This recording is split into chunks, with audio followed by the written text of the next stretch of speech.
लोग कहते हैं लालच बुरी बला होती है, लेकिन अगर यही लालच किसी शैतानी ताकत से पूरी हो जाए तो?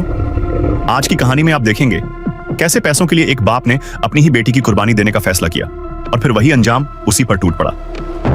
एक आदमी अपनी जेब में बचे हुए कुछ नोटों की गड्डी निकालता है और उसे एक छोटे से बॉक्स में रखता है। उसके सामने खड़ा होता है एक अजीब सा पादरी, जो लोगों को दावा करता है कि वो दवा और दौलत दोनों दे सकता है। पादरी कहता है, अपना हाथ बॉक्स के ऊपर रखो।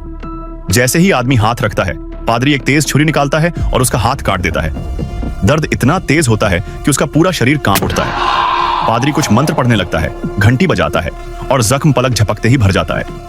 पादरी कहता है, बॉक्स खोलो। आदमी धक से बॉक्स खोलता है। अंदर रखे नोट अब 10 गुना ज्यादा हो चुके होते हैं। लालच उसकी आंखों में चमक बनकर उभर आता है। पादरी मुस्कुराकर कहता है, अगर और ज्यादा चाहते हो तो बड़ी कुर्बानी देनी होगी। आदमी का दिमाग सीधा अपनी बेटी की ओर चला जाता है।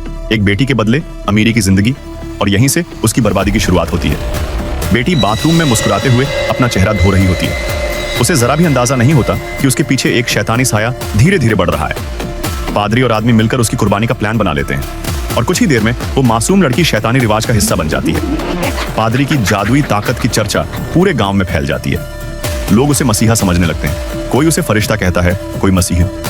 लेकिन कुछ लोग इस सब को धोखा समझते हैं। उन्हीं में से एक लड़की श्याओमेई होती है, जो पादरी को सच्चा मानती है और उसी की तरह काम करना चाहती है। धीरे धीरे उस पर भी अंधेरी ताकत का असर होने लगता है। पादरी की मौत एक रहस्यमयी हादसे के रूप में सामने आती है। श्याओमेई को पता चलता है कि वो पादरी की असली बेटी है। गांव में अजीब रस्में शुरू हो जाती हैं। लोग अजीब सी इबादतें करने लगते हैं और हवा में डर का साया छा जाता है। रात के अंधेरे में एक छिपी हुई ताकत पूरे गांव को अपनी गिरफ्त में लेने लगती है। श्याओमेई और उसके दोस्त एक अंडरग्राउंड चैम्बर में पहुंचते हैं। वहां घना अंधेरा, खून और अजीब सी चीखें गूंजती हैं। दीवारों पर पुरानी लिखावट होती है और एक अदृश्य साया उनका पीछा कर रहा होता है। एक के बाद एक डरावनी घटनाएं होने लगती हैं।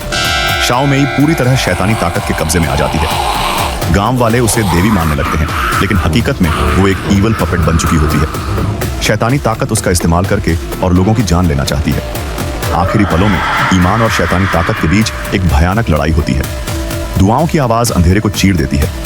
पादरी की आत्मा भी सामने आती है और अपनी बेटी को उस ताकत से आजाद कराने में मदद करती है। सुबह होने तक गांव में सन्नाटा और सुकून लौट आता है। लोग समझ जाते हैं कि लालच और शैतानी रास्ते का अंजाम सिर्फ बर्बादी होता है। श्याओमेई सब कुछ समझकर फैसला करती है कि वो अब अपनी जिंदगी सच्चाई के रास्ते पर जिएगी, लोगों को धोखे से नहीं, सच से बचाएगी। अगर आपको ये हॉरर कहानी पसंद आई हो तो कमेंट में फुल